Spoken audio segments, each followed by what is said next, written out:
Snacks செய்கிறேன். போலி தான் பண்ண போகிறேன். அதுக்கு தேவையான பொருள் என்னென்ன செய்யலான்னு வாங்க பார்க்கலாம். ஒரு அரைக்கா மைதா மாவு போட்டிருக்கேன், சோடாப்பு ஆப்ப சோடா போட்டிருக்கேன், கொஞ்சம் மஞ்சத்தூள் போட்டிருக்கேன், சால்ட்டு தேவையான அளவு போட்டு நல்லா இப்படி கிளறிட்டு 5 மணி நேரம் ஊறணும்.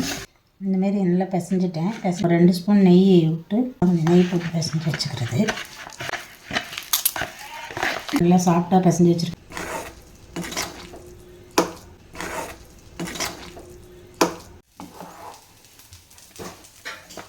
ரவுண்டாக தேய்ச்சிட்டு இப்படி மூடிடணும்.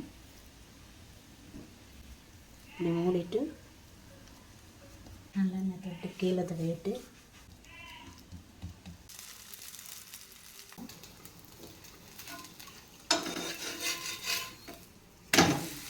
இதான் ஃப்ரெண்ட்ஸ் போலி செஞ்சுருக்கேன். இப்படி தான் இருக்கும். நல்லா சாஃப்டாக இருக்குது பாருங்கள்.